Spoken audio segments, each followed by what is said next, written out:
ప్రభుని మహిమపరచడానికి ఆయన సన్నిధానానికి చేరొచ్చిన మీ అందరికీ మరొకసారి ప్రభును రక్షకుడైన యేసుక్రీస్తు యొక్క దివ్యనామంలో హృదయపూర్వకమైన వందనాలు తెలియజేసుకుంటున్న వందనాలను దేవుని మాటలు మనము జ్ఞాపకం చేసుకుందాం. మన జీవితాల్లో ఇటు మాటలు మనము మరలా జ్ఞాపకం చేసుకోవడం అన్నది ఆశీర్వాదకరము కనుక ఈ మాటలు ఈ దినాన్ని ఒకసారి మనము జ్ఞాపకం చేసుకుందాం. విలాప వాక్యాల గ్రంథము 3వ అధ్యాయము 58వ వచనాన్ని చదువుదాం. ప్రభువా, నీవు నా ప్రాణ విషయమైన వ్యాజ్యములను వ్యాధించితివి,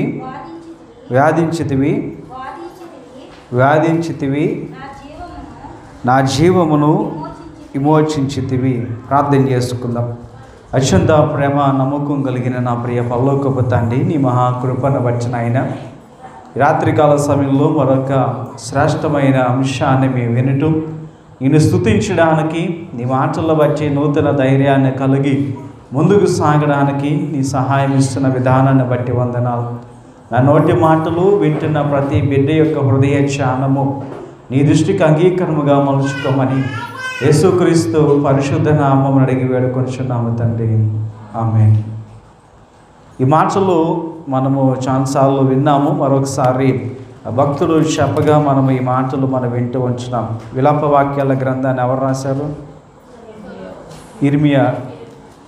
ఇర్మియా భక్తుడు ఇక్కడ కొన్ని విషయాలు మనకి దినాన్ని జ్ఞాపకం చేస్తూ ఉంటున్నారు. దేవుడు పరిశుద్ధాత్మదేవుడు ఆయన పలికిన మాటలు, ఆయన జీవితంలో కలిగిన కార్యాలు ఈ దినాన్ని మరలా మనకి జ్ఞాపకం చేస్తూ ఉంటున్నారు. అక్కడ ఆయనకి ఇబ్బంది వచ్చింది, ఆపదలు వచ్చినాయి, అడ్డులు వచ్చినాయి, ఆటంకాలు వచ్చినాయి, చాలా శ్రమలు ఆయన పడవలసిన పరిస్థితులు ఆయనకి వచ్చినప్పుడు ఆయన రకరకాల మనుషుల దగ్గరికి, మనం ఈ లోకంలో మనం అర్థం చేసుకుందాం, మనకి శ్రమ వచ్చినప్పుడు, ఆటంకం వచ్చినప్పుడు, ఇబ్బంది వచ్చినప్పుడు మన మనుషుల దగ్గరికి వెళ్తాం. లేదా అది మనుషుల ద్వారా అయ్యేది కాదు అని అంటున్నప్పుడు పోలీసుల దగ్గరికి వెళ్తాం, లేదా అధికారుల దగ్గరికి వెళ్తాం, న్యాయమూర్తుల దగ్గరకు కూడా వెళ్ళే పరిస్థితులు మనకి కనిపిస్తూ ఉంటాయి. ఎందుకు అనంటే ఇది మామూలుగా సెటిల్ అయ్యే వ్యవహారం కాదండి, కనుక నాకు న్యాయం చేయండి అని చెప్పి రకరకాల మనుషుల దగ్గరికి వెళ్ళే పరిస్థితులు మనకుంటూ ఉంటాయి. ఈ దినాన్ని ఇక్కడ ఈ విలాప వాక్యాలు గ్రంథాన్ని రాసిన భక్తుడు ఇర్మియా జీవితంలో కూడా అలాంటి పరిస్థితులు వచ్చినాయి. ఆయన బ్రతుకులో కూడా అలాంటి కఠినమైన ఆ పరిస్థితులు ఆయనకు వచ్చినప్పుడు ఆయన మనకులాగా మనుషుల దగ్గరికి వెళ్ళి అయా ఇది పరిస్థితి అని చెప్పుకోలేదు, కానీ దేవాది దేవుడిని జ్ఞాపకం చేసుకున్నాడు.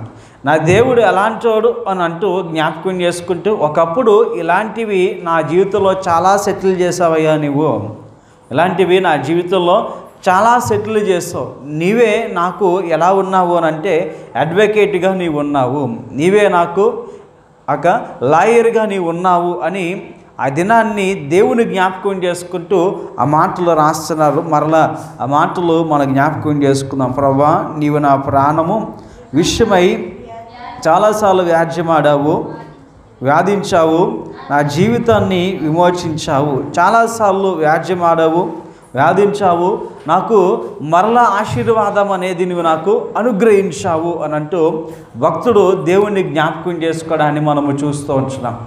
అంటే ఆయనకి ఎవరు నమ్ముకున్న పనులు అవ్వవు, కానీ నీవు ఉన్నావు అనుకో నాకు లాయర్గా మొత్తం సెటిల్ చేసేస్తావయ్యా, నీవు నాకు లాయర్ అయితే ఎవరికి మేము ఇంకా భయపడవలసిన అవసరం లేదు అని అంటే ఈ దినాన్ని దేవుడు మనకి కూడా జ్ఞాపకం చేస్తున్నాడు. నీకు చాలా సమస్యలు ఉన్నాయి, నీకు చాలా ఇబ్బందులు ఉన్నాయి, నీకు చాలా ఆటంకాలు ఉన్నాయి, నీకు చాలా తలనొప్పులు ఉన్నాయి. ఎవరి వల్ల సాధ్యమయ్యేది కాదు. ఆ నొప్పి తీయడానికి కానీ, ఆ ప్రాబ్లం సాల్వ్ చేయడానికి కానీ, ఆ సమస్య నుంచి విడుదల పొందుకోవడం అన్నది నీ వల్ల, మనుషుల వల్ల అయ్యేది కాదు. ఇర్మియా అక్కడ ఆ దినాన్ని దేవుని జ్ఞాపకం చేసుకున్నాడు. మధ్యవర్తుల దగ్గరికి వెళ్ళలేదు, అధికారుల దగ్గరికి వెళ్ళలేదు, లోక సంబంధమైన మనుషులు ఎవరి దగ్గరికి వెళ్ళలేదు, కానీ అయ్యా ఇంతకుముందు నా జీవితంలో ఇలాంటివి నువ్వు చాలా సెటిల్ చేసావు. అదే కదా అర్థం అక్కడ. ఇలాంటివి నువ్వు నా జీవితంలో చాలా ప్రాబ్లమ్స్ వచ్చినప్పుడు, చాలా సమస్యలు వచ్చినప్పుడు, చాలా కష్టాలు వచ్చినప్పుడు నా పక్షాన నువ్వేం చేసావు? లాయర్గా ఉండి నాకు న్యాయం తీర్చుకొచ్చావు కదా. నా పక్షాన మాట్లాడి నాకు మేలు చేసావు ప్రభా అని అంటూ ఆయన మరలా దేవుణ్ణి జ్ఞాపకం చేసుకుంటున్నాడు. మరలా దేవుణ్ణి ఏం చేస్తున్నాడు? ఆయన జ్ఞాపకం చేసుకుంటున్న విధానాన్ని మనం చూస్తూ ఉంటున్నాం. మనము అయితే అయ్యా ప్రార్థన దగ్గరికి వెళ్తాం, ప్రార్థన వల్ల కూడా అవ్వలేదండి. ఆ పాస్టర్ గారి దగ్గరికి వెళ్ళాం, ఆయన వల్ల కూడా అవ్వలేదండి. పొలిటికల్ లీడర్ దగ్గరికి వెళ్ళాం, అక్కడ అవ్వలేదండి. ఫలానా నాయకుడి దగ్గరికి వెళ్ళాం, అక్కడ అవ్వలేదండి కదా. ఈ దినాన్ని ఇర్మియా భక్తుడి జీవితంలో జరిగిన సన్నివేశాన్ని దేవుడు జ్ఞాపకం చేస్తున్నాడు. అయ్యా అప్పుడు ఇర్మియా మనుషుల దగ్గరికి వెళ్ళలేదు, కానీ నేను అతని జీవితంలో సెటిల్ చేసిన విషయాలు జ్ఞాపకం చేసుకున్నాను. నేను అతని జీవితంలో సెటిల్ చేసిన విషయాలు జ్ఞాపకం చేసుకున్నారు అని అంటూ ఈ దినాన్ని దేవుడు మనకి కూడా ఈ మాటలు జ్ఞాపకం చేస్తున్నాడు. నీకు నాకు సమస్య ఉంటున్నప్పుడు నువ్వు మనుషుల దగ్గరికి వెళ్ళక ఎవరి దగ్గరికి వెళ్ళాలి? సెటిల్ చేయగలిగిన, మన పక్షాన న్యాయముగా మాట్లాడగలిగిన ఒక న్యాయాధిపతి మనకి ఉన్నాడు, ఒక ప్లేడర్ మనకున్నారు, ఒక అడ్వకేట్ మనకున్నాడు. ఆయన జ్ఞాపకం చేసుకుంటున్నామా? మర్చిపోతున్నామా? మన సుబుద్ధి మీద ఆధారపడితే మనకేమీ కాదు, కానీ మన పక్షాన మాట్లాడేవాడు ఉన్నాడు. ఎందుకు అని అంటే ఇంతకుముందు అలాంటి సెటిల్మెంట్లు మన జీవితంలో చాలా చేశాడు. నీకు ఏదో ఇబ్బంది వచ్చింది, శ్రమ వచ్చింది, ఆటంకం వచ్చింది, అప్పుడు ఆయన నీతోటే మాట్లాడాడు. ఆయనే వెళ్ళి సెటిల్ చేసిన ఉద్దేశాలను జ్ఞాపకం చేసుకుంటూ మరలా ఆయనకి ఏదో సమస్య వచ్చింది. మరలా ఆయనకి అక్కడ ఇర్మియాకి మరలా ఏదో సమస్య వచ్చింది. ఆ సమస్యని దేవుని దగ్గర చెప్తున్నారు. దాన్ని చదువుకుందాం. 59 నుంచి చివరి వరకు చదువుదాం. యెహోవా నాకు కలిగిన అన్యాయమును నీవు చూచి ఉన్నావు, నా వ్యాజ్యము తీర్చుము, పగ తీర్చుకొనవలనని వారు నా మీద చేయు ఆలోచనలన్నీ నీవు ఎరుగుదు. ఒకటి మనకు జ్ఞాపకం చేసుకున్నాం కదా. ఆయన చెప్తున్నాడు, అయ్యా ఇదిగో యెహోవా నాకు కలిగిన అన్యాయములు నీవు చూచి ఉన్నావు, వ్యాజ్యమాడమయ్యా. అయ్యా నా పక్షాన మాట్లాడు, నా పక్షాన యుద్ధం చేయి. అయ్యా ఎందుకు అని అంటే పగ తీర్చుకునే వాళ్ళని వారు నా మీద చెయ్యు ఆలోచనలు అన్నీ కూడా నీకు తెలుసు, మాకైతే తెలియదు. అవునా? మన శత్రువులు ఏం ఆలోచిస్తున్నారు అన్నది మనకు తెలుసా? తెలియదు. కొన్ని తెలుస్తాయి, కొన్ని తెలియదు మనకి. కానీ అన్నీ తెలుసుకోగలిగిన వారు, అన్నీ తెలిసిన వారు దేవుడు ఒక్కరే. అందుకే ఇర్మియా, అయ్యా నీకు తెలుసు నాయన, నువ్వు వ్యాజ్యమాడు, నువ్వే నా పక్షాన మాట్లాడు. నా కేసు ఇప్పుడు ఎవరు డీల్ చేయాలంట? దేవుడా నువ్వే డీల్ చేయ నాయన. నాకున్న ఈ సమస్యను డీల్ చేయగలిగిన వాడివి నువ్వు ఒక్కడివే ఉన్నావు గనక ఆ సమస్య ఇది. అదిగో నాకు ఆ శత్రువులు నా శత్రువులు ఏం చేస్తున్నారు? పగ తీర్చుకునే వాళ్ళని వారు నా మీద చెయ్యి ఆలోచనలు అన్నీ నీవు ఎరుగుదువు, నీకు తెలుసు నాయన. అందుకే నా కేసు నేను ఎవరికి అప్పగిస్తున్నానో? నీకు అప్పగిస్తున్నాను. నువ్వైతేనే కరెక్ట్గా దీన్ని డీల్ చేయగలవు, నువ్వైతేనే దీనికి న్యాయం తీర్చగలవు, నువ్వైతేనే నాకు ఆశీర్వాదం వచ్చేటట్లుగా చేయగలవు అని అంటూ ప్రభుతో మాట్లాడుతున్నారు. 61వ వచనం కూడా చదువుకుందాం. యెహోవా వారి దోషణయు వారు నా మీద చే ఆలోచన అన్నిటినీ నా మీదకి లేచిన వారు పలుకు మాటలను దినమెల్లా వారు నా మీద చే ఆలోచనయు నీవు విని ఉన్నావు. అయ్యా వాళ్ళు ఏమంటున్నారు అన్నీ నువ్వు వింటున్నావు, వాళ్ళు నా గురించి ఏమేమి పలుకుతున్నారో అయ్యా నువ్వు వింటున్నావు నాయన. ఇదిగో నీకు మళ్ళా నేను చెప్పవలసిన అవసరత లేదు, నువ్వు చూస్తున్నావు, వినగలుగుతున్నావు. విని ఇదిగో నా పక్షాన వ్యాజ్యమాడు నాయన. చాలా క్లియర్గా, చాలా స్పష్టంగా దేవునితో మాట్లాడుతూ, ప్రభా ఇదిగో నాకు ఇది పరిస్థితి, వాడు ఏమేమి అనుకుంటున్నాడో అన్నీ నువ్వు విన్నావు, వాళ్ళు ఇంకా ఏమేమి పలుకుతున్నారో కూడా నీకు తెలుసు, ఏమేమి ఆలోచనలు కలిగి ఉన్నారో నా శత్రువు నా మీద అన్నీ కూడా నీకు తెలుసు. అందుకో నీకు చెప్తున్నానయ్యా ఈ మాటలు. ఇదిగో అందుకే నీవే నాకు ప్లేడర్గా ఉండాలి, నీవే నాకు ప్లేడర్గా ఉండాలి అని అంటూ ఆయన మాట్లాడుతున్న ఉద్దేశాన్ని మనం చూస్తున్నాం. చదువుతలే వారు కూర్చుండటను వారు లేచుటను నువ్వు కనిపెట్టుము, నేను వారి పాటలకు ఆస్పదమైతేనే. వాళ్ళు నా గురించి పాటలు కూడా పాడేసుకుంటున్నారే, నా గురించి పాటలు కూడా పాడేసుకుంటున్నారు. అంత కఠినమైన పరిస్థితిని ఇర్మియా అక్కడ ఆ దినాల్లో అనుభవిస్తూ ఉంటున్నాడు. దినాన్ని మన జీవితాలు కూడా మనం జ్ఞాపకం చేసుకుంటున్నాం. దేవుడు మనకు కూడా జ్ఞాపకం చేస్తున్నాడు. అయ్యా నీ పరిస్థితులు కూడా అలాగే ఉన్నాయి కదా. నిజమే నాయన, నన్ను చూస్తే అంటే ఎంత వెటకారంగా మాట్లాడుతున్నారో, ఎంత వెటకారంగా మాటలు పాడుతున్నారో, ఎంత వెటకారంగా మమ్మల్ని, మా పిల్లల్ని, మా కుటుంబాన్ని చూస్తున్నప్పుడు అంటున్నారు. అయ్యా మేము ఎవరికి చెప్పుకోలేని పరిస్థితి, ఎవరి దగ్గరికి వెళ్ళినా మాకు న్యాయం జరగదు. అయ్యా నువ్వే చేయగలవు అని తెలిసి నీ దగ్గరికే వస్తున్నాము, మేము నీ దగ్గరికి వస్తున్నాం. నువ్వే మా కేసుని ఏం చేయాలి, ఇవాళ డీల్ చేసి పెట్టిన ఆయన. మేము మనుషులను నమ్ముకోవట్లా, నిన్నే నమ్ముకుంటున్నాం.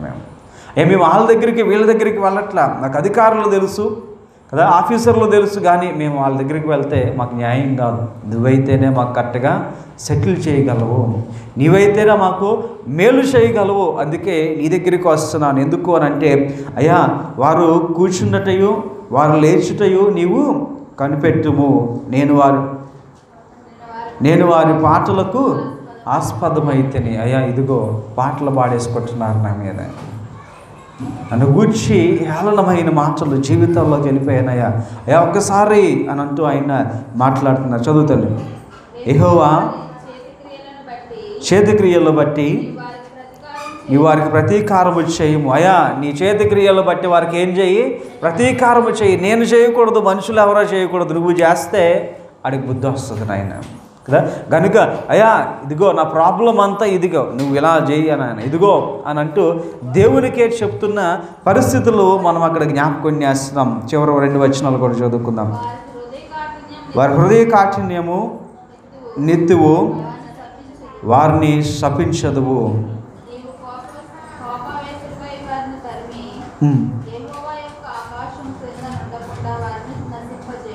కదా ప్రభువుకి ఆయన స్పష్టంగా జ్ఞాపకం చేస్తున్నాయా కదా. వారి హృదయ కాఠిన్యతను నీవు నెత్తువు, వారిని శపించదువు. ఎందుకు అని అంటాయా, ఇదిగో ప్రభా నా మీద లేచారు, నువ్వు న్యాయం తీర్చేవాడివి, నువ్వు ఎలాంటి వాడివి అని అంటే వారికి ఖచ్చితంగా నాకు న్యాయం తీరుస్తావు. వాడిని ఏం చేస్తావు, శపిస్తావు. మనుషుల దగ్గరికి వెళ్తే లంచాలు ఉంటాయి, ఆయా పరిస్థితులకు లోనైపోతారు. కానీ నువ్వు యథార్థంగా వాదించేవాడువు కనుక నీవే నాకు లీడర్గా ఉండు, నువ్వే నాకు న్యాయరుగా ఉండు, నువ్వే నన్ను నడిపించు. ఎందుకు అని అంటే గతంలో ఇలాంటివి నా జీవితంలో చాలా చేశావు. చట్టాలు మార్చాలన్నా, చట్టాల్లో సవరింపులు తీసుకురావాలన్నా తీసుకురాగలిగిన వాడివి నీవే గనక నేను నీ దగ్గరికే వస్తున్నాను. ప్రభువా నా పక్షాన్ని ఉండి అయ్యా నాకున్న సమస్యల నుంచి, ఇబ్బందుల నుంచి నన్ను దూరపరచు అని ఆ దినాన్న ఇర్మియా దేవునితో చాలా స్పష్టంగా మాట్లాడిన మాటలను మనం అక్కడ జ్ఞాపకం చేసుకుంటున్నాం. మరి ఈ దినాన్ని నీకుంటున్న సమస్యలకి, నీకుంటున్న ఇబ్బందులకి, నీకుంటున్న బలహీనతల నుంచి ఏదైతే నువ్వు విడుదల పొందలేకపోతున్నావు, ఏదైతే శత్రువు నీ మీద దాడి చేస్తూ ఎప్పటికప్పుడు నిన్ను కృంగదీస్తూ ఉంటున్నాడో, మరి నీ స్వబుద్ధి మీద ఆధారపడదామని ఇష్టపడుతున్నావా, లేదా దేవుని దగ్గరికి రావాలని ఆశపడుతున్నావా? దేవుడి దగ్గర అయితే ఇర్మియా వెళ్ళాడు, దీవెన పొందుకున్న పరిస్థితిని మనం చూస్తున్నాం. ఆయన స్పష్టంగా చెప్తున్నాడు, అయ్యా ఇదిగో నా పరిస్థితి అని చాలా క్లియర్గా దేవునికి చెప్తూ, అయ్యో నా మీద వాళ్ళు పాటలు పాడుతున్నారు, వాళ్ళు కూర్చుండట లేగుట నువ్వు చూస్తున్నాం, వారి ఆలోచనలు ఏంటో నీకు తెలుసు, వాళ్ళు ఎలాంటి తలంపులు కలిగి ఉంటున్నారో కూడా నీకు తెలుసు. అందుకే అయ్యా నా పక్షాన నీవు మాట్లాడు నాయనా, నీవే నా పక్షాన ఉండి అయ్యా నన్ను నడిపించు అంటూ ఆయన మాట్లాడిన విషయాలు కూడా మనం అక్కడ జ్ఞాపకం చేసుకున్నాం. మరి ఈ దినాన్ని దేవుడు మనకి జ్ఞాపకం చేస్తున్నాడు, అయ్యా నేను గనక నీకు లాయరుగా ఉంటే కదా. నిజంగా దేవుడు మనకి లాయరుగా ఉంటే మనకు వ్యతిరేకంగా ఎవరైనా నిలబడగలనా? ఎవరైనా మనకు వ్యతిరేకంగా ఉండి మనకి అయ్యా ఇదే తప్పు నీదే తప్పు అని ఎవరైనా చూపించగలనా? ఈ దినాన్ని ప్రభువును మనం అడగాలి, ప్రభు నీవే నాకు అయ్యా అడ్వకేట్గా ఉండు నాయన, నీవే నాకు అయ్యా లాయరుగా ఉండి నన్ను నడిపించు నాయన అని అడిగితే ఖచ్చితంగా దీవెనివ్వడానికి ఆయన ఇష్టపడుతున్న వారుగా ప్రభు మాటలు జ్ఞాపకం చేసుకుంటూ ఉంటున్నాం. బైబిల్లో మనం చూసుకోగలిగినట్లయితే జలహబేతు అనే వ్యక్తిని మనము పాత నిబంధన గ్రంథాల్లో మనం చూస్తాం. ఆయనకి ఒక భార్య, 5 కుమార్తెలు ఉన్న విషయాన్ని మనం చూస్తాం. 5 కుమార్తెలు ఉన్నారు. ఆయన కొంతకాలం అయిన తర్వాత ఆయన చనిపోయాడు. చనిపోయిన తర్వాత పాత నిబంధన ధర్మశాస్త్ర ప్రకారంగా, దేవుడు మోషేకి ఇచ్చిన ధర్మశాస్త్ర ప్రకారంగా ఈ మాటలు మీకు జ్ఞాపకం చేస్తున్నాను. ఆ వ్యక్తి ఆయన చనిపోయిన తర్వాత ఆయనకి ఆస్తి ఉంటే ఆ ఆస్తి ఎవరికి వెళ్ళాలి? పిల్లలకి వెళ్ళాలి. కానీ ఇప్పుడు అక్కడ ఎవరున్నారు? ఆడపిల్లలే ఉన్నారు, మగపిల్లలు లేరు. ధర్మశాస్త్ర ప్రకారంగా తండ్రి ఆస్తి మగపిల్లలకే తప్ప ఆడపిల్లలకి లేదు. ఆ సమయంలో ఆయనకు ఉన్న తోబుట్టుల్లో ఉన్న పిల్లలు వచ్చేసి పెద్దనాన్న ఆస్తి మాదే, చిన్నాన్న ఆస్తి మాదే అని అంటున్నప్పుడు ఈ ఆడవాళ్ళు పోనీ తీసేసుకోండి అని అనుకోలేదు. ఏం చేశారు? వాళ్ళు మోషే దగ్గరికి వెళ్తున్నారు. అక్కడ ఉంటున్న న్యాయాధిపతుల దగ్గరికి, అక్కడ ఉంటున్న పెద్దల దగ్గరికి, వాళ్ళ దగ్గరికి వెళ్తుంటే వాళ్ళు అంటున్నారు, అమ్మ మా వల్ల సెటిల్ అయ్యేది కాదు, ఎవరి దగ్గరికి వెళ్ళాలి నువ్వు? మోషే దగ్గరికి పో అని అంటున్నప్పుడు ఈ 5 కూడా మోషే దగ్గరికి వెళ్ళి మోషే గారు చెప్తున్నారు, అయ్యా ఇది పరిస్థితి, మా నాన్న చనిపోయాడు, నిజమే.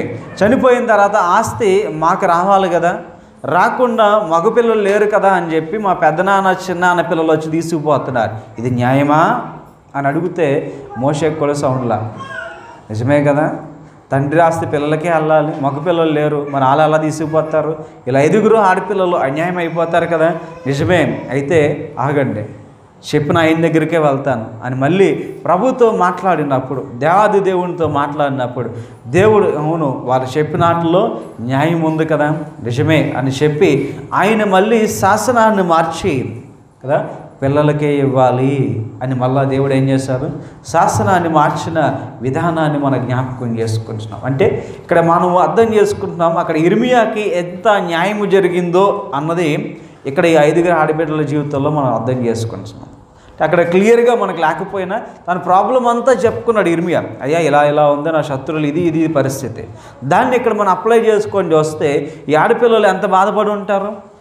ఆ చిన్న అన్న పెద్ద అన్న పిల్లలు వచ్చి ఉండి అయ్యా మావాడే అని, అప్పటి వరకు ఎవరో దగ్గరికి రాలేదు, ఆస్తి అనేటప్పటికి అందరూ వచ్చి ఆడపిల్లలకి ఎలా ఇస్తారో, ధర్మశాస్త్ర ప్రకారంగా చట్టం ఇది, అవునా కదా, చట్టం ఇది, ఆడపిల్లలకి సమాన హక్కులు లేవు, తోసే పక్కకి వెళ్ళిపో, మాకెంత నీకెంత ఇస్తే ఇస్తాం, లేకపోతే లేదు. ఇప్పుడు పరిస్థితి. కానీ అప్పుడు మోషే ధర్మశాస్త్ర ప్రకారంగా దేవుడు ఇచ్చిన ఆజ్ఞల ప్రకారంగా మగపిల్లవాడు ఉంటేనే ఆ ఆస్తి అంతా, అది లేకపోతే కాదు అనే పరిస్థితి. కానీ వీళ్ళ 5 వెళ్ళి ఎవరిని న్యాయాధిపతిగా పెట్టుకున్నారు, ఎవరిని లాయర్గా పెట్టుకున్నారు? ప్రభువా నువ్వే న్యాయం తీర్చు కదా, నువ్వైతేనే మా పక్షాన్ని కరెక్ట్గా మాట్లాడగలవు అని అన్నప్పుడు మోషే దగ్గరికి వెళ్ళినప్పుడు మోషే దేవుడితో చెప్తున్నాడు, అయ్యా ఇది పరిస్థితి, మరి నిజమే కదా, దేవుడు కూడా అంటే నిజమే కదా, మరి ఎవరికి కాకుండా వేరే వాడికి ఎందుకు ఇవ్వాలి, ఆడపిల్లలకే ఇవ్వండి అని మరలా శాసనాన్ని మార్చిన గొప్ప దేవుణ్ణి మనం చూస్తున్నాం. ఈ దినాన్ని నీకు నాకు కూడా ప్రభు ఈ మాటలు జ్ఞాపకం చేస్తున్నాడు, అయ్యా నీకు ఇబ్బంది ఉందా, నీకు శ్రమస్సు ఉందా, నీకు కష్టాలు ఉన్నాయా, అది ప్రభుత్వం ఎలా అంటుందా, చట్టం ఎలా చెప్తుందా, ధర్మశాస్త్రం ఎలా చెప్తుందా, నీకు ఇవ్వబడిన కాన్స్టిట్యూషను ఇది అని చెప్తుందా, ఎవరితో వెళ్ళాలి? ఇప్పుడు ఆయన దగ్గరికి వెళ్ళిపోవాలి. ప్రభువా మనుషుల వల్ల అవ్వట్లేదు నాయన, వాళ్ళ కాన్స్టిట్యూషన్ చూసి ఇంకా ఇంతే కరెక్టే, అంబేద్కర్ గారు ఇలాగే రాశారు, ఇలాగే ఉండాలి అని అంటున్నారు. సవరణలు చేసే అంత అధికారాలు ఇప్పుడు మాకుంటున్న అధికారులకి లేదు. వాళ్ళకి ఆ జ్ఞానం కలగాలి అని అంటే నీవే డీల్ చేయాలి నాయన, నీవే మాకు డీల్ చేయాలి అనే మాటని మనం చూస్తున్నాం. అంటే మనకి ఎన్నో సమస్యలు ఉన్నాయి, ఎప్పటి నుంచో ఆ తరగని సమస్యల్లో ఇబ్బంది పడుతున్నామేమో, దేవుడు ఈ దినాన్ని నీతోటే మాట్లాడుతున్నాడు. అయ్యా ఎన్నో ఇబ్బందుల్లో ఉన్నావు, ఎన్నో సమస్యల్లో ఉన్నావు, ఎన్నో ఆటంకాల్లో ఉన్నావు, ఇది ఇప్పటి వరకు రకరకాల మనుషుల దగ్గరికి వెళ్ళి డీల్ చేసుకుంటున్నావు, కానీ సెటిల్మెంట్ అవ్వాలా, న్యాయము నీ పక్కన ఉన్న ఎవరు కూడా న్యాయము తీర్చలేకపోయిన పరిస్థితుల్లో ఉన్నారు. ఇదిగో నా జీవితంలో ఎన్నో ప్రార్థన చేస్తే నా జీవితంలో ఎన్నో అద్భుత కార్యాలు చేస్తావు, అందుకనే నా కేసు నీకు అప్పగిస్తున్నాను ప్రభువా, నా కేసు నీకు అప్పగిస్తున్నాను. ఇంకో నా శత్రువులు నా మీద పాటలు పాడేసుకుంటున్నారు, వారు కూర్చోవడం కానీ లేవడం కానీ అన్నీ నీకు తెలుసు, వారు ఏం ఆలోచిస్తున్నారో తెలుసు, వారికి ఎలాంటి తలంపులు రాబోతున్నాయో కూడా నీకు తెలుసు. గనుక ఇదిగో నా కేసు నీ చేతిలో పెడుతున్నాను, ఆ కేసుని నీ చేతిలో పెడుతున్నాను, నీవే నాకు ప్లేడర్గా ఉండి, నీవే నాకు అడ్వకేట్గా ఉండి నా కేసుని డీల్ చేసి నువ్వు చేస్తే ఖచ్చితంగా నాకు న్యాయం తీరుతుంది. ఖచ్చితంగా నాకు జలహాబెతు కుమారులకి ఎలాగైతే న్యాయం తీర్చారో దేవుడు, ఎలాగైతే అయ్యా ఇది కరెక్టు అని ఎలాగైతే దేవుడు చెప్పాడో, ఈ దినాన్ని మన అధికారుల మనసులు మార్చడా, మనకుంటున్న పరిస్థితులను ఆయన మార్చలేడా? మనుషుల వల్ల అయితే సాధ్యం కాదు, కానీ నా దేవునికి సమస్తము సాధ్యమే. మరి అట్టి దేవుణ్ణి నువ్వు నిజంగా కలిగి ఉన్నావా? ఆ దేవుడు ఉన్నాడు అన్న సంగతి గుర్తించావా, మర్చిపోయావా? మనుషుల దగ్గరికి వెళ్తున్నావు అని అంటే నీతో పాటు ఉన్న నీకు ఇవ్వబడిన ప్లేటర్ ఒక విలువ ఏంటో నీకు తెలియట్లే. నీకు ఇవ్వబడిన ప్లేటర్ ఒక విలువ ఏంటో నీకు తెలియట్లే. ఆయనకి ఎలాంటి వాడు అని అంటే నీ శత్రువు ఏం ఆలోచిస్తాడో కూడా తెలుసు. నీ శత్రువుకి ఎలాంటి తలంపులు వస్తాయో కూడా తెలుసు. నీ శత్రువు ఎక్కడ కూర్చుంటున్నాడు, ఎక్కడ లెగుస్తున్నాడు, ఏం మాట్లాడుతున్నాడు, ఏం పాడుతున్నాడో కూడా ఈయనకి క్లియర్గా తెలుసు. అప్పుడు ఆయన వెళ్ళి వాదిస్తే అవతల నిలబడతాడా? ఆయన వెళ్ళి అదిగో ఈ కేసు నాది అని అంటే నీకు వ్యతిరేకంగా ఎవరైనా ఉంటాడా? ఒకసారి మన జీవితాల్లో మన జ్ఞాపకం చేసుకున్నాం. ప్రభు చెప్తున్న ఈ మాటలను మనం ఈ రాత్రికాల సమయంలో మనం అర్థం చేసుకొని, నిజమే ప్రభు, ఎంతో కాలం నుంచి ఈ కేసు ఎట్లా అవ్వట్లా, ఎంతకాలం నుంచి ఈ యొక్క పరిస్థితులు మారట్లేదు, ఎవరి దగ్గరికి వెళ్ళినా కాదంటున్నారు, ఎవరి దగ్గరికి వెళ్ళినా ఇది అవ్వలేదు అనే పరిస్థితులు, లేదా తిరిగి మాదే తప్ప అంటున్నారు. అవునా? కానీ తిరిగి మళ్ళీ మాదే తప్ప అంటున్నారు. కానీ న్యాయం తెలుసు నీకు. ఆ శత్రువులు ఎలాంటివాడో కూడా నీకు తెలుసు. వాడు ఎలాంటి ఆలోచనలో ఎందుకు పన్నుతున్నాడో కూడా నీకు తెలుసు. వాడు ఎక్కడ కూర్చుంటున్నాడో, ఎప్పుడు లెగుస్తున్నాడో నీకు తెలుసు. నాయన అయ్యా నాకెంత అన్యాయం జరుగుతుందో నీకు తెలుసు. అయ్యా నీవు సెటిల్ చేయడానికి నువ్వు గనక ముందుకు వస్తే, ఆయన అంటున్నాడు కదా, వారి హృదయ కాఠిన్యతని నువ్వు చూసావయ్యా, వారిని శపిస్తావు నువ్వు. వాడి పరిస్థితులు ఎలా ఉన్నాయనంటే నువ్వు జడ్జిమెంట్ ఇస్తే వాడు శపించబడతాడు. ఇంకా ఉండదు, ఇంకా వాడు కనిపించడు. అందుకే నువ్వు కావాలా. ఎందుకు అని అంటే వాడి ద్వారా వచ్చే నొప్పి అంతా ఇంత లేదు నా జీవితంలో. వారి ద్వారా వచ్చిన ఆ పెయిన్ నేను చాలా భరించాను నాయన, చాలా భరించాను. అందరి దగ్గరికి వెళ్ళాను, ఎవరైనా సెటిల్ చేస్తారేమో అనుకున్నాను, ఎవరి వల్ల అవ్వట్లా. తిరిగి మళ్ళీ నన్నే అంటున్నారు, తిరిగి మళ్ళీ నన్నే తప్పుగా చూపిస్తున్నారు. కానీ నాకు బుద్ధి వచ్చింది, జ్ఞానం వచ్చింది. ఇలాంటివి పరిస్థితులు ఎన్నో నా జీవితంలో నువ్వు చేసావు, అందుకే నేను నీ దగ్గరికి వచ్చాను అని ఇర్మియా వచ్చినట్టుగా ఈ దినాన్ని మనం కూడా ప్రభు దగ్గరికి వెళ్ళగలిగితే, ఈ దినాన్ని మనం కూడా ప్రభు వైపు తిరిగి, ప్రభా నిజమే కదా అక్కడ చెప్తున్నాడు, ప్రభా నీవు నా ప్రాణ విషయమై వ్యాజ్యమాడము కదా, నా ప్రాణ విషయమై వ్యాజ్యమాడావు. నా విషయంలో ఎన్నోసార్లు నాయన తండ్రి నా పక్షాన వాదించావు, నా జీవితాన్ని విమోచించావు నాయన. నా పితరుల జీవితంలో అట్టి కార్యాలు చేసిన నీవు ఇప్పుడు నా జీవితంలో చేయలేవని నేనేమనుకోవట్లే, నువ్వు ఇప్పుడు కూడా చేయగలవు నాయన. ఇంత అప్డేటెడ్ అయిన ఈ యొక్క పరిస్థితుల్లో కూడా నువ్వు నాకు న్యాయం తీర్చగలవు.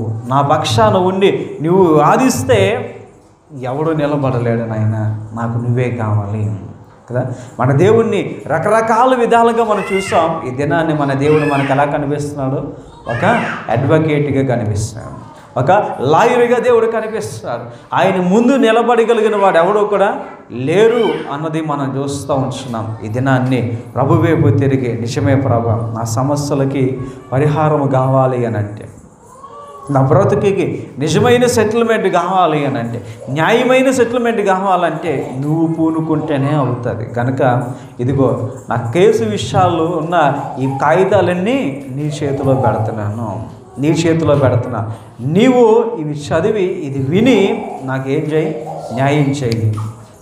ఇది విని నాకు నువ్వేం చేయి, న్యాయం చేయి. అయ్యా నన్ను నడిపించు ప్రభా, నన్ను ఆశీర్వదించు ప్రభా అని అడగగలిగితే ఖచ్చితంగా దేవుడు ఈ దినాన్ని నీ కేసును కూడా ఆయన ఏం చేయబోతున్నాడు, డీల్ చేయడానికి ఇష్టపడుతున్నాడు. గర్భఫలం లేదా, వివాహం అవ్వట్లేదా, కుటుంబ సమస్యలు ఉన్నాయా, సమాధానం లేదా, వ్యాధులు వస్తున్నాయా, ఇంకేదేదో సమస్యలు ఉన్నాయా, ఏదైనప్పటికీ నువ్వు ఆయన దగ్గరకు తీసుకెళ్తే ఆయన సెటిల్ చేస్తాడు. ఎందుకంటే నీ శత్రువు గురించి ఆయనకు బాగా తెలుసు. ఈ శత్రువు గురించి ఆయనకి బాగా తెలుసు. ఈ శత్రువు ఏం మాట్లాడతాడో కూడా ఆయనకి తెలుసు. ఈ శత్రువుకి ఎలాంటి ఆలోచనలు వస్తాయో కూడా నీ దేవునికి తెలుసు. ప్రభా నేను వాడి సమానంగా వెళ్ళలేకపోతున్నాను, వెళ్ళగలిగిన వాడివి నువ్వే. కదా. అవి మన దేవుడు అటువంటి వాడు అంటే ఆ మాట ఆ తలంపు మనలో ఇంకా పుట్టక మునిపే, ఆ తలంపు ఆ మాట మనలో ఇంకా పుట్టక ముందే మొత్తం అంతా ఆయనకి తెలిసిన వాడు. అలాంటి ప్లేడర్ మనకు కొంటే మనకి ఏమైనా బాధ ఉంటుందా? కనుక ఈ దినాన్ని ఈ సమస్యలకి విడుదల కావాలి అని అంటే మనకు ఒక ప్లేడర్ కావాలి, మనకు ఒక లాయర్ కావాలి, మన పక్షాన వాదించడానికి మాట్లాడడానికి ఒక ఆయన మనకి కావాలి. ఆయన అంటున్నారు పరిశుద్ధాత్మదేవుడు నేనే. ఆయన ఉండి ఓడిపోయిన కేసులు ఏవీ లేవు. ఆయన డీల్ చేసిన తర్వాత ఏ కేసు కూడా ఓడిపోయారు అన్నదే ఎక్కడా లేదు. ఆయన చెప్పిన ధర్మశాస్త్రం అయినా మళ్ళీ తిరగరాయగలిగిన అంత శక్తిమంతుడు మనం ఈ దినాన్ని కలిగి ఉంటున్న ప్లేడర్ అనే మాటను మనం జ్ఞాపకం చేసుకోవాలి. మన దేవుడు ఎంతటి వాడు అని అంటే దేవాది దేవునితో కూడా మాట్లాడు, అయ్యా తండ్రి ఇది తప్పే కదా, న్యాయమే కదా, ఇదిగో అప్పుడు ఆ పరిస్థితులకి అది న్యాయమే, కానీ ఇప్పుడు ఈ పరిస్థితులకి ఇది న్యాయమే కదా అని అడిగినప్పుడు 5 కూతుర్ల జీవితంలో దేవుడు మార్పుని తీసుకొచ్చారు. ఈ దినాన్ని మన బ్రతుకుల విషయంలో కూడా మన దేవుడు మనకి న్యాయం తీర్చగలిగిన వాడు ఆయన అక్కడే. మరి రాత్రికాల సమయంలో మన దగ్గర ఉన్న సమస్యలు, మనకున్న ఇబ్బందులు, ఆ కాగితాలు తీసుకెళ్ళి ఆయన చేతిలో పెట్టడానికి ఇష్టపడుతున్నామా? ఇష్టపడితే నీ విషయంలో ఏమవబోతుంది? మేలు జరగబోతుంది. నీ జీవితంలో ఎప్పటి నుంచో పెండింగ్ ఉండిపోయిన ఆ సమస్యకి దేవుడు ఏమైపోతున్నాడు? న్యాయమైన తీర్పుని తీసుకురాబోతున్నారు.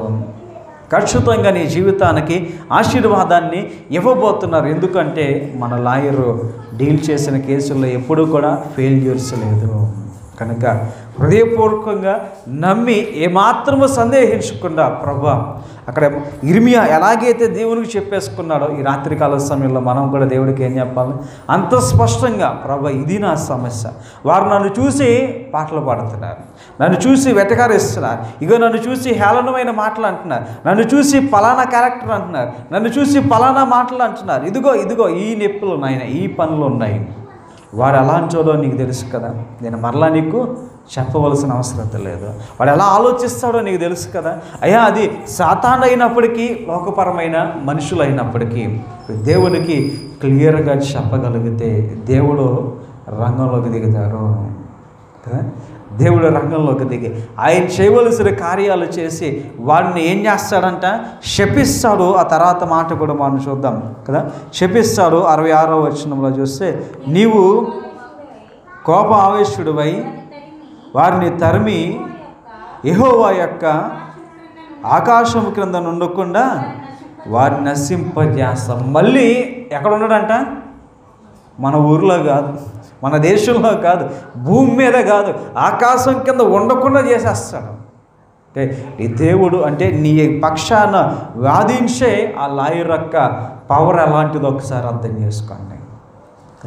మనం ఒకవేళ ఎవరిని లోకపరంగా మనుషులు లాంటి లాయర్లు పెట్టుకుంటే వాడు ఏం చేస్తాడు? నువ్వు ఈ ప్రాంతానికి రాకుండానయ్యా ఇదిగో చట్టం ఇది అని చూపించవచ్చు, లేదా ఈ దేశంలోకి నువ్వు వెళ్ళకూడదు, ఇదిగో ఇక్కడికి నువ్వు చేయకూడదు అని అనొచ్చు. కానీ మన పక్షాన ఉంటున్న ఈ లాయర్ అయితే, ఈ ప్లేడర్ అయితే భూమి మీద ఆకాశం కింద ఎక్కడ ఉండకుండా వాడు ఏం చేస్తాడో నాశనము చేసేస్తాడు. అది సాతాను అయినప్పటికీ, ఈ శత్రువు ఎవడైనప్పటికీ కూడా కేసు ఇప్పుడు ఆయన డీల్ చేయబోతున్నాడు. నువ్వు ఇస్తే, నువ్వు పర్మిషన్ ఇస్తే, నువ్వు ఆయన్ని పిలిస్తే, నీ చేతిలో నీకున్న సమస్యని తీసుకెళ్ళి ఆయన చేతిలో పెడితే ఆయన కేసు స్టార్ట్ చేయబోతున్నాడు. ప్రభా ఇదిగో ఏమైందో తెలియదయ్యా మా కుటుంబంలో శుభదినాలు రాట్లా, ఏమైందో తెలియదయ్యా మా కుటుంబంలో ఈ ఆశీర్వాదం మేము పొందుకోలేకపోతున్నాం, ఏమైందో తెలియదు, అది శత్రువుదో ఏదో, ఇదిగో నువ్వు డీల్ చేయి. ఎందుకు అవుతుందో డీల్ చేయి. ఇదిగో మేము పలానా అనుకుంటే అవతలాడు ఎవడో నవ్వుతున్నాడు, మేము ఎలా అంటుంటే ఇంకొకడు ఎవడో కామెంట్ చేస్తాడు, ఇదిగో వాడెవడో నీకు బాగా తెలుసు, నీకు బాగా తెలుసు, మాకు ఆశీర్వాదం రానివ్వకుండా ఆపుతున్నాడు వాడెవడో నీకు తెలుసు. గనక నువ్వు డీల్ చేయనాయన, నువ్వు డీల్ చేస్తే, నువ్వు మాట్లాడితే, నువ్వు సీన్లోకి వస్తే కదా, నువ్వు నిలబడి వాదిస్తే ఆడు మళ్ళీ ఇక్కడ ఉండడు నాయన. అలాంటి ఆశీర్వాదాలు నాకు కావాలి. అలాంటి చోడివి అని నువ్వు నాకు అయ్యా నువ్వు ఉన్నావన్న సంగతి ఇంతకాలం నేను మర్చిపోయాను. ఇప్పుడు గుర్తొచ్చింది. ఇర్మియా జీవితాన్ని బట్టి జ్ఞాపకం చేసుకున్నాను. బలహీనత ఒక జీవితాన్ని బట్టి నేను జ్ఞాపకం చేసుకుంటున్నాను. ఇదిగో నిజమే, ఈ దినాన్ని మా కుటుంబాల్లో కూడా మాకు ఈ ఆశీర్వాదం కావాలి. మా కుటుంబాల్లో కూడా మాకు ఈ దీవెన కావాలి కనుక మా పక్షాన వ్యాజ్యం ఆడు నాయన, నా పక్షాన మాట్లాడు ప్రభా, నాకు లాయరుగా నీ ఉండు అని అడుగుదాం. దేవుడు ఖచ్చితంగా మన మాటలను మన విజ్ఞాపనను అంగీకరించి మన జీవితాల్లోకి అట్టి ఆశీర్వాదాన్ని అనుగ్రహించడానికి ఆయన ఇష్టపడుతున్నారు కనుక ఇస్తాను చేస్తాను అని అంటున్న ఆయన్ని దూరపరుచుకుంటే నీకంటే ఆశీర్వాదాన్ని పోగొట్టుకున్న వాళ్ళు మరెవరూ ఉండరు. గనక విన్న విషయాన్ని అర్థం చేసుకుందాం, ప్రభు వైపు తిరుగుదాం. ప్రభా నన్ను అట్టి రీతిగా ఆశీర్వదించాం. ఇర్మియా దీవించబడినట్టుగా అయ్యా అక్కడ 5 కుమార్తెలకి దీవెన కలుగునట్టుగా మా దినాల్లో మా కుటుంబాలకి కూడా మా విషయాల్లో కూడా నువ్వు వ్యాజ్యమాడి మాకు కూడా ఆ గొప్ప శాంతిని, సమాధానాన్ని, దీవెనను, ఆశీర్వాదాన్ని నీ కృప చొప్పున మాకు దయచేయని అడుగుదాం. అట్టి దీవెన దేవుడు మనకిని మన కుటుంబాలకు అనుగ్రహించును గాక. ఆమేన్.